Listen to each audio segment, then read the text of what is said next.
That's why we were created.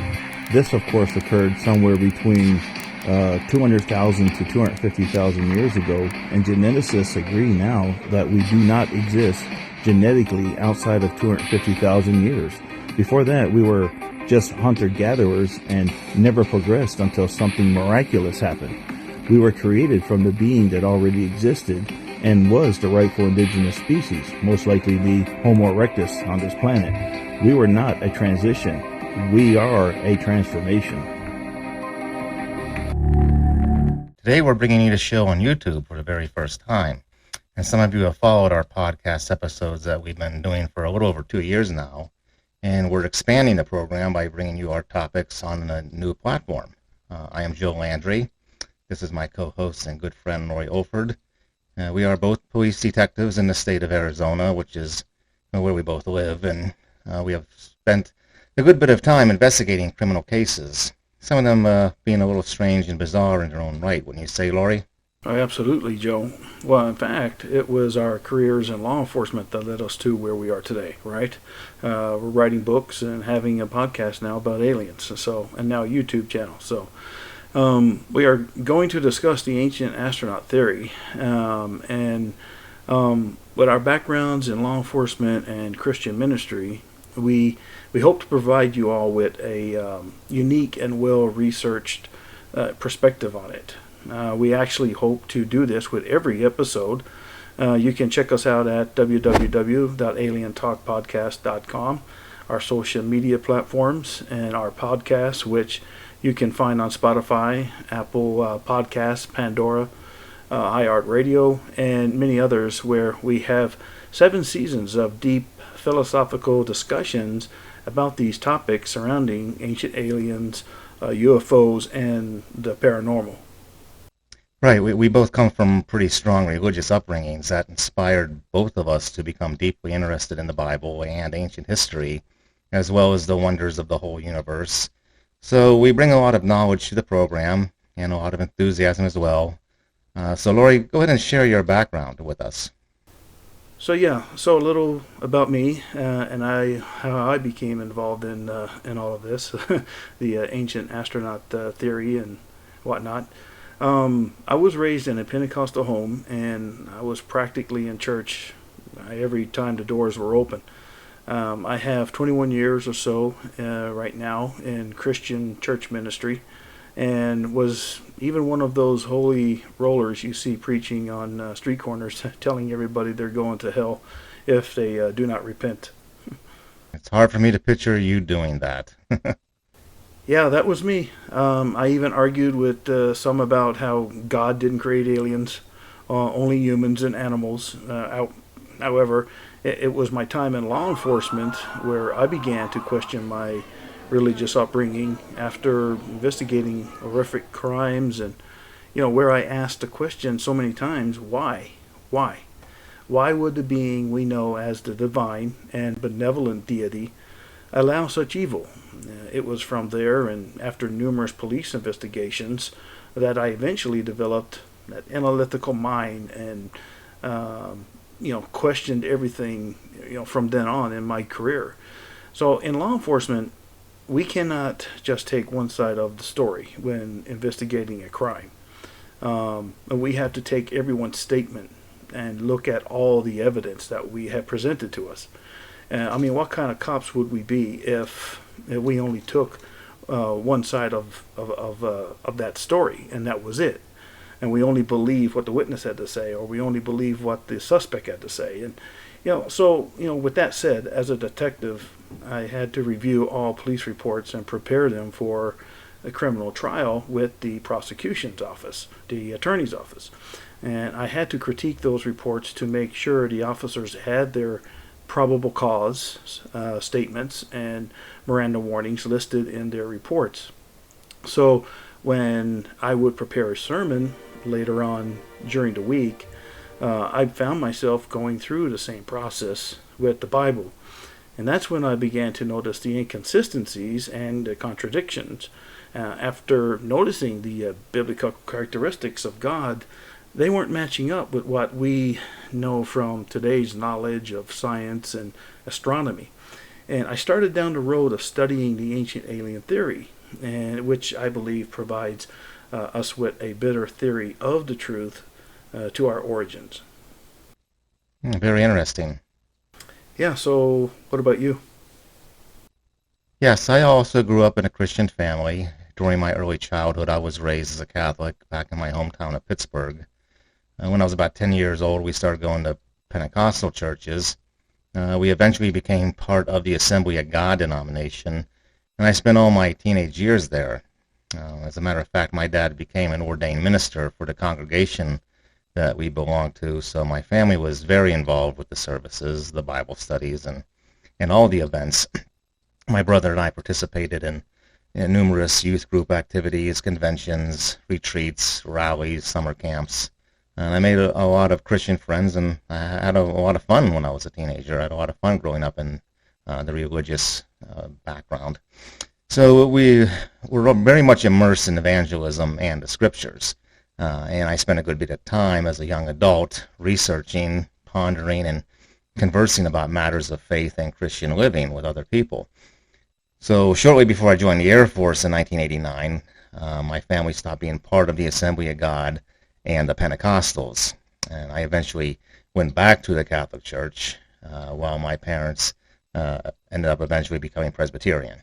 And then when I was in the Air Force, I became involved with the chaplaincy. I did things like organized Bible studies, prayer breakfasts, and I served as a chaplain representative in my squadron, where I would help coordinate people's religious needs with the right resources. And I was also a lecturer and a Eucharistic minister for the Catholic masses that were held on base. And during this whole time, I started to become very intrigued with studying the Bible, with its history and the literary fabric to it. And I studied it thoroughly, read it from cover to cover a couple of times.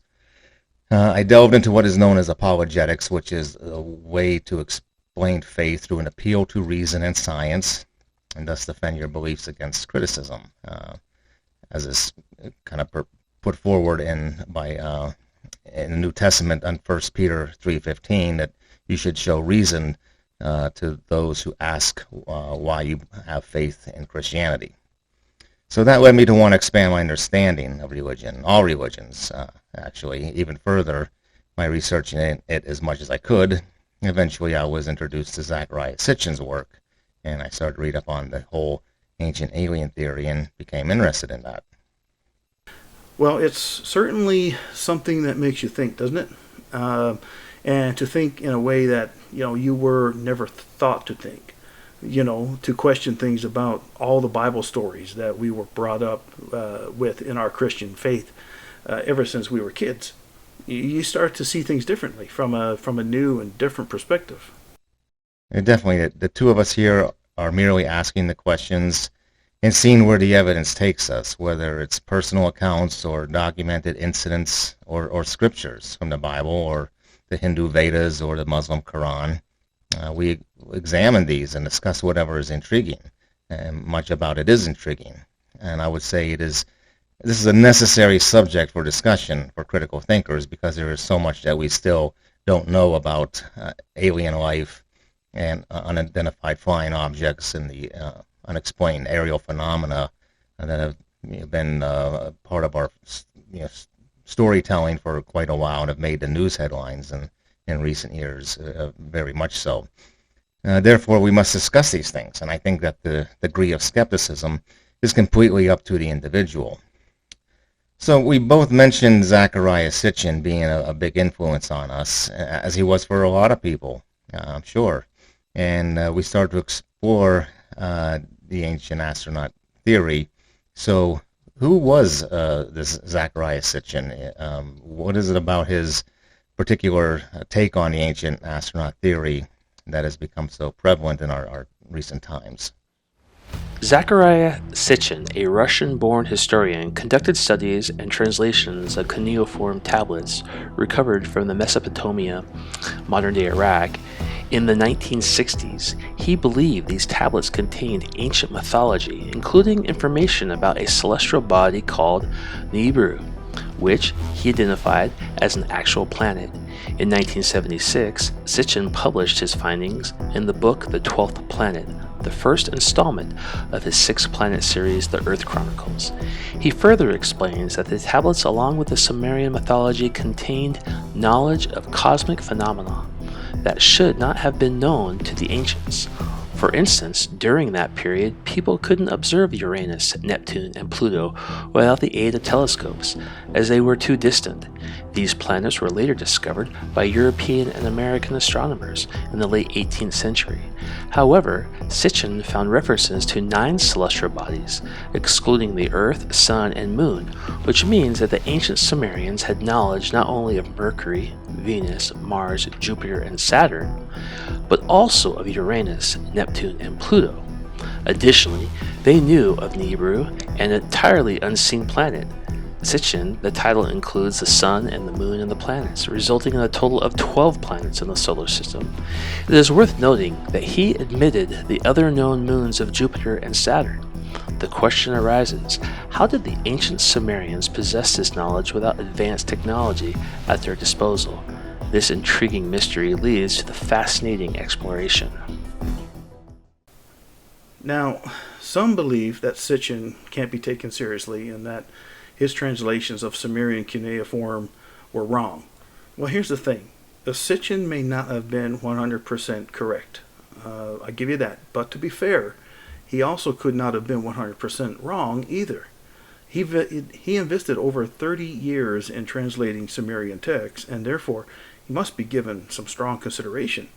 In fact, an Italian researcher and linguist, Alessandro De Montis, analyzed 40 of Sitchin's controversial translations and came to the conclusion that 38 cases were justified in academic dictionaries and in accordance with others. So only 2 cases, I believe, were unable to be verified. But Sitchin also translated that the Sumerians knew that Uranus and Neptune were blue-greenish colored twins. The Voyager spacecraft confirmed this in 1986 and in 1989 during their flybys. But actually, Joe, one of the reasons why he believed in Nibiru as a planet was because of cylinder seal VA243, which depicts the 12 celestial bodies of our solar system. And it clearly shows a star surrounded by 11 circular objects, to include the Earth's moon and where Pluto originated from as a moon of Saturn. But the thing is, many will come against this VA243 and say that that's not the sun and that's actually Venus. But that clearly shows a sun. And you have the bodies of the solar system there, plus one more body, which is that 12th planet that Sitchin was talking about. And what we must take into account here is that scholars, philosophers, and researchers of today cannot speak with absolute certainty as to what exactly occurred back in antiquity. I mean, we do our best to put forth our own interpretations and conclusions by presenting the evidence to you, the listener of this YouTube video, or if you're the reader of a book or listening to a podcast, or do your own research. It will be up to the individual to take everything we and others like us present and make your own decision as to whether you agree or disagree with our conclusions. So the point is, if someone claims that Sitchin was wrong, someone else can come along and point out their inaccuracies as well.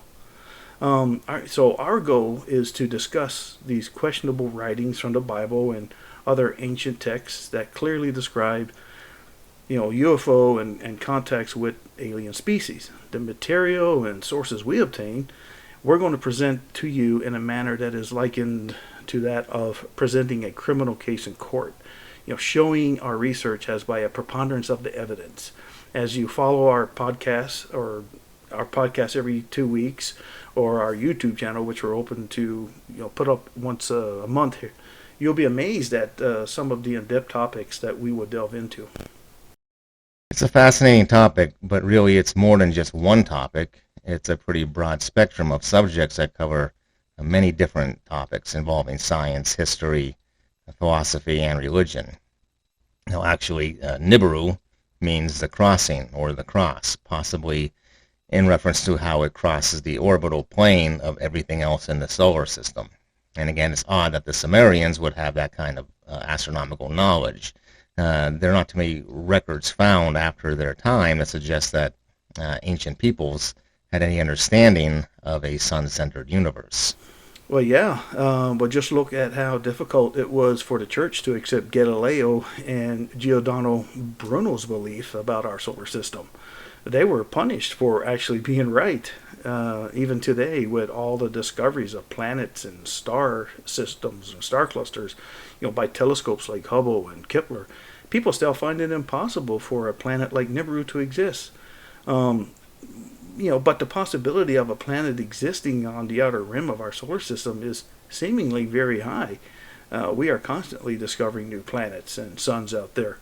And just because no major government entity has told us it was found doesn't mean that it wasn't found. Doesn't mean that they haven't. So the book of Genesis, some strange stuff in there. We find what seems to be correlations and references to things that are otherworldly. So let's analyze this from a literary and historical standpoint.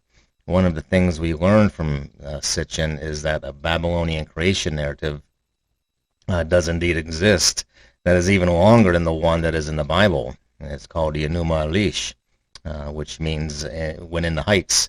It is the actual opening sentence of the story. This compares similar to what is in the Genesis account saying in the beginning. Well, here's the thing. Many scoff at the mere mention of the Bible and scriptures by counting it as nothing more than fairy tales. However, even though the Bible has its inaccuracies, it also has some accurate things in there. We don't claim that the Bible is the so-called Word of God. It's just a collection of ancient texts written by men who claim to have heard from their deity to write certain things down.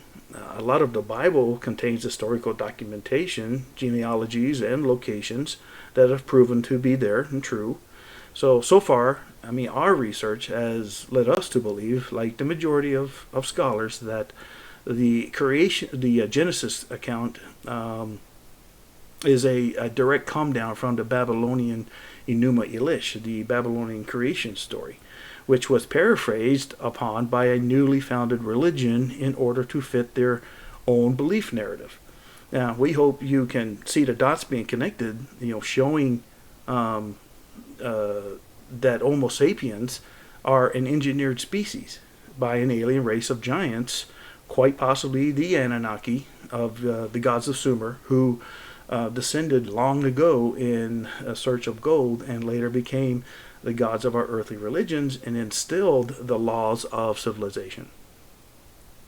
In Genesis 2, chapter 2, verses 11 and 12, it says, "The Pishon River flows from Eden and winds through the entire land of Havilah, where there is gold." It even says good gold, as well as aromatic resin and onyx. Strangely, it doesn't mention silver. Now, we're not certain on where the Pishon River or the land of Havilah were actually located. It's commonly accepted that these places were somewhere in or around Mesopotamia, but most of us tend to gloss over this and not think much about its significance about the gold. Why would gold be mentioned at all in the description of the Garden of Eden?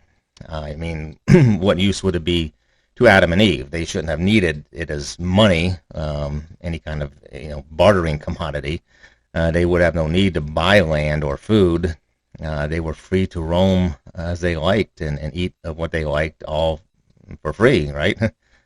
So they shouldn't have had any special reason to adore it, even for its beauty, as the garden was said to be a perfect paradise. Therefore, everything was splendid and beautiful. What is it about gold that would make it stick out, such that the author would mention it? Okay, so why is it there at all as being noteworthy when we're talking about the very first humans? And by the way, this sort of holy adoration of gold is not unique to just Judeo-Christianity. It's really in every culture on earth. The Inca and the Maya even saw their civilizations rise thousands of years after those of the Sumerians and Egyptians. They have oral traditions of creation stories that are very similar, and they had a deep-rooted belief that gold belonged to the gods. I, for one, laughed at this theory when I first heard it on nighttime radio. And then one day, while reading the Bible, I came across that scripture in Genesis 2:11 and 12 in the New King James Version.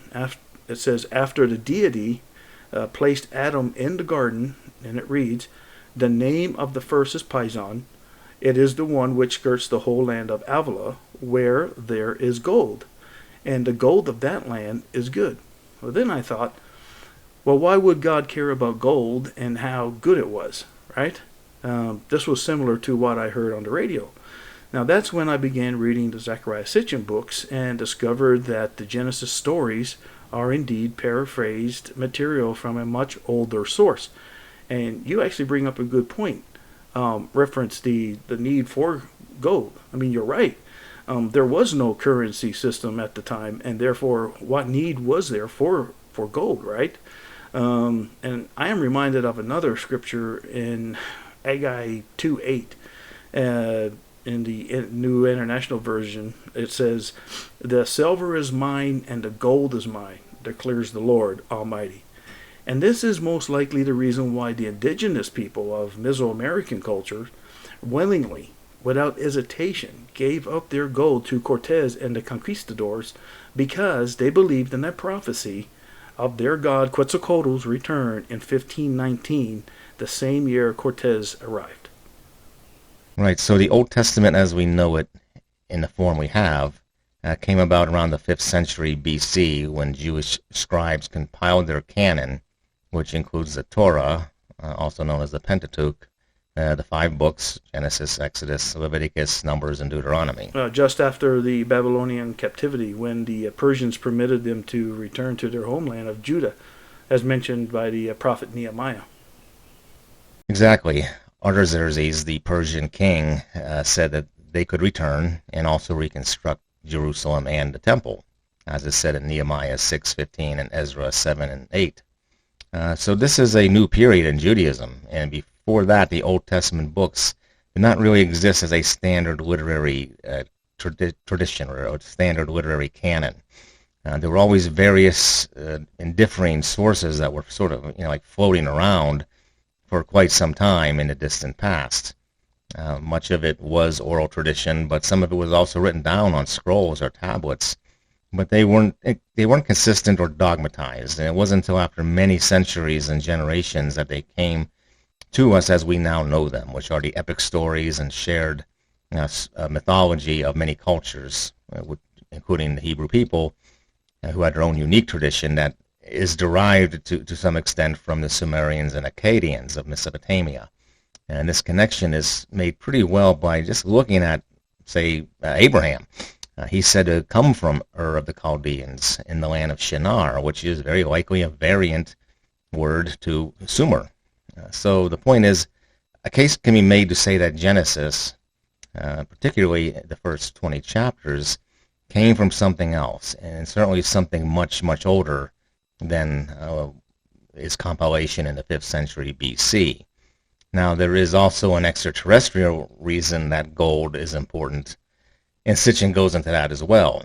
The Anunnaki needed it for their planet. It seems that it played a role in keeping the atmosphere on Nibiru capable of providing a temperate climate. However, it helped to somehow it retained internal heat from the core, its core being hot like that of the Earth and other planets.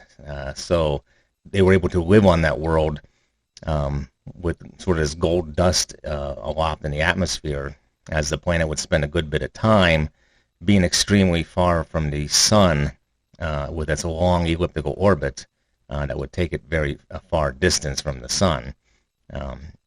So its atmosphere would sort of hold a considerable amount of that heat. Metal being suspended aloft as a fine dust seems to help in that regard, sort of acting like a blanket, and gold was the best choice. It must be a tremendous quantity that was needed for something like this. When the Anunnaki discovered a vast amount of metal on Earth, they aimed to mine and extract it, transporting it to their home planet for their use. This is why gold holds such reverence and awe, as it was mined and taken to the heavens by the gods, these extraterrestrial beings. Our religious traditions carry references to significant and precious metals and stones due to this history. The Anunnaki's technology advancement might have affected their ozone layer, leading them to recognize the importance of gold in protection against radiation, similar to how NASA uses it on spacecraft. As the need for gold grew, urgent and hybrid slave race, the Homo sapiens, was created to alleviate the toil of their Anunnaki working in the mines.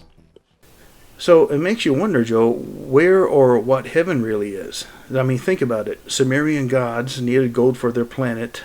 Biblical God places Adam in the land of Havilah to tend the land where gold abounds.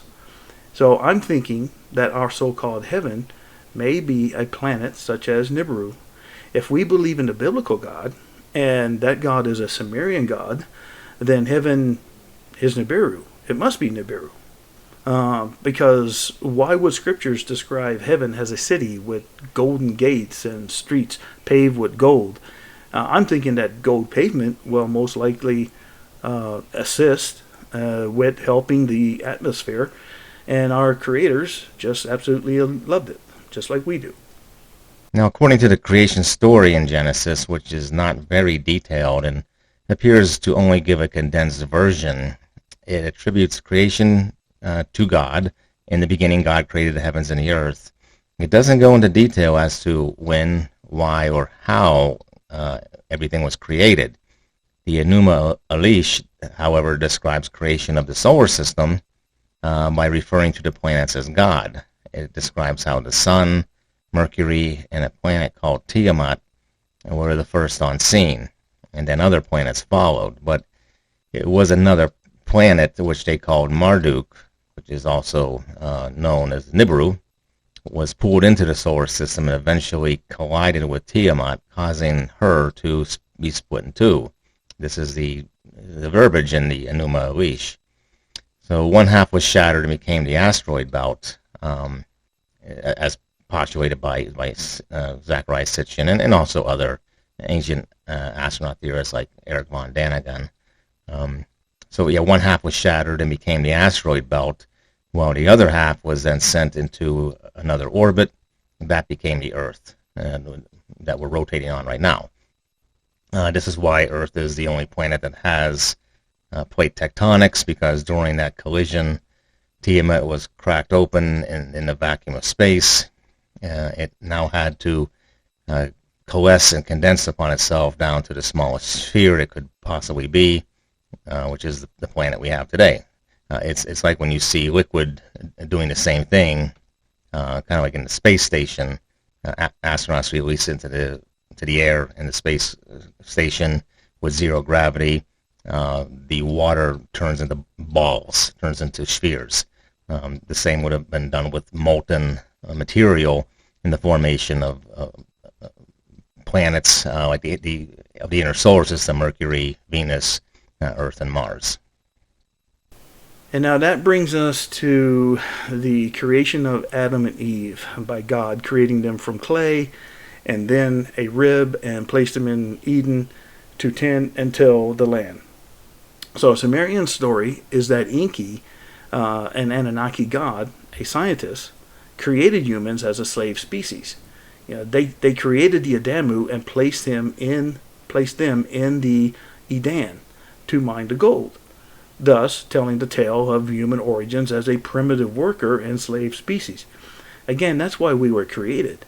This, of course, occurred somewhere around 200,000 to 250,000 years ago, and even geneticists agree now that we do not exist genetically outside of that 250,000 years. But before that, we were hunter-gatherers and never progressed until something miraculous happened. An overnight change occurred when compared to the slow process of millions of years of evolution. We were then created from the being that already existed here on the planet and was the rightful indigenous species.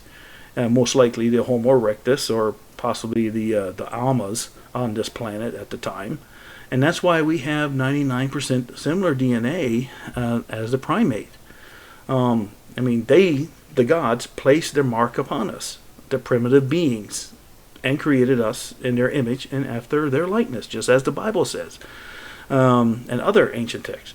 Therefore, we were not a transition. We are a transformation. So from this perspective, I guess you can say that both evolution and creation are correct. Yeah, so that brings us to the part of the mythology which deals with us and why we're here, as well as the role the Anunnaki played in that.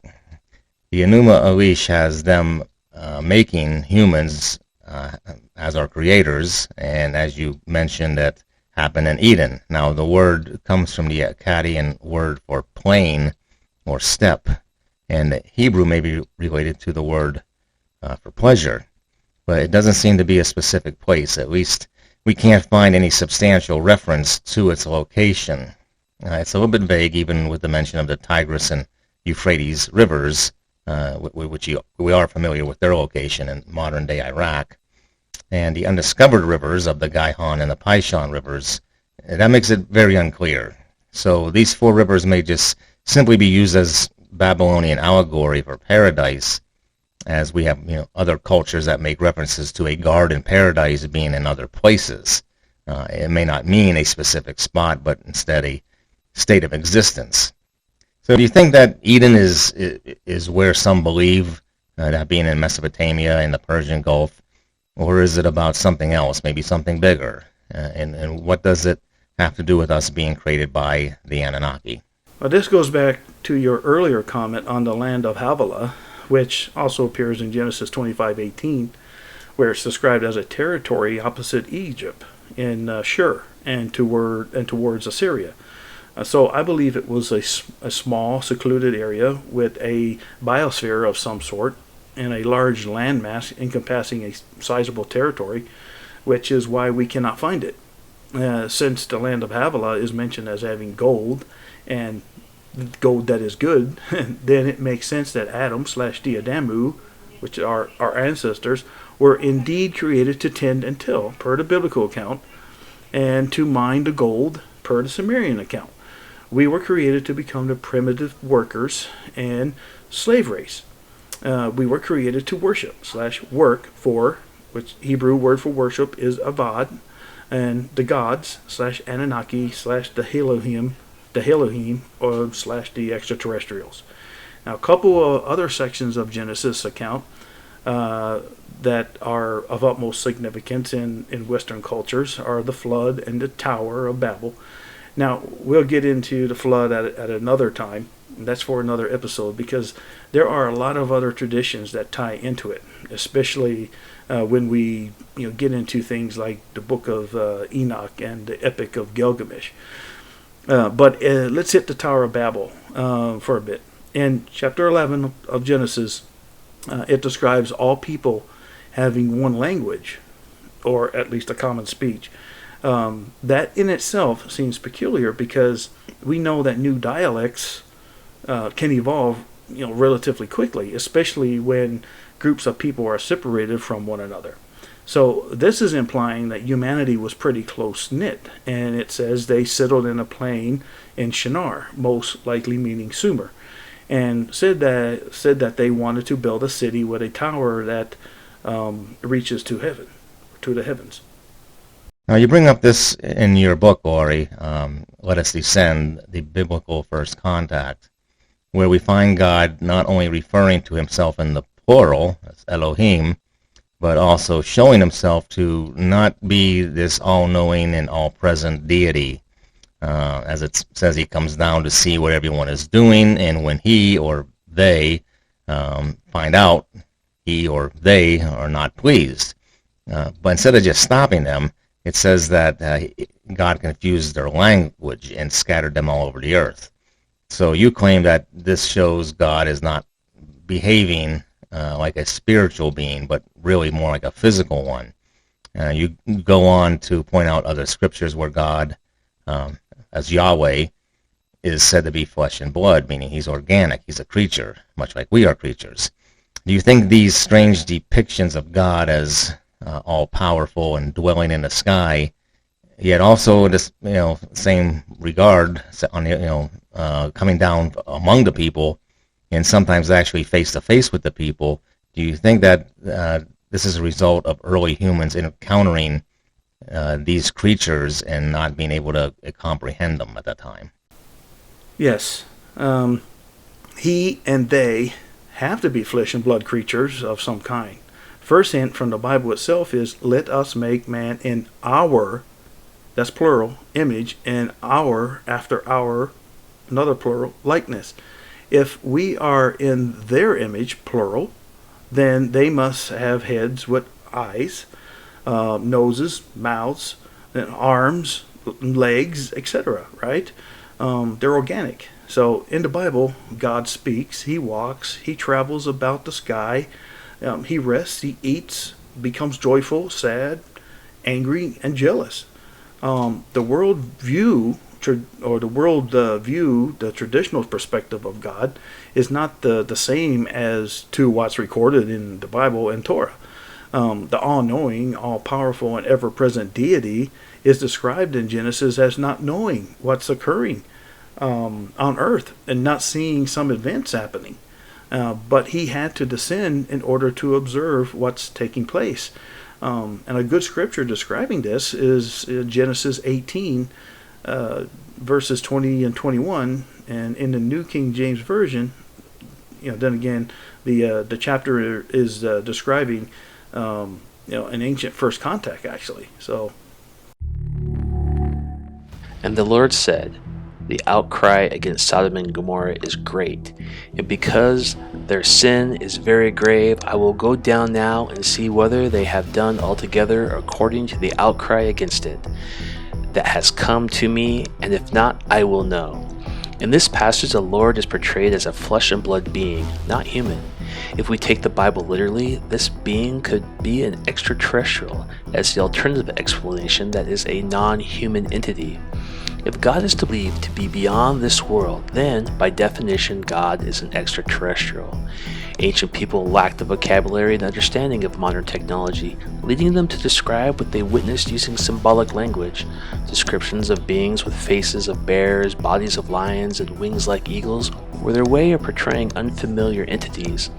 Likewise, they had no words for airplanes, helicopters, or spaceships, describing them instead as chariots and clouds.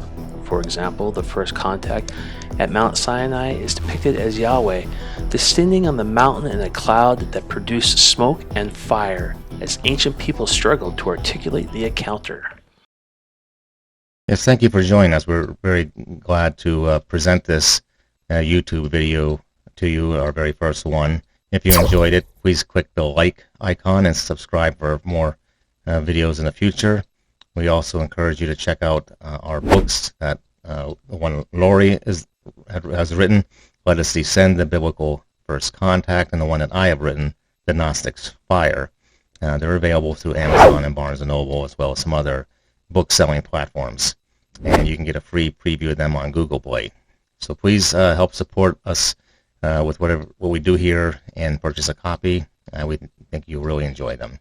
So until next time, stay curious, everyone. Bye for now.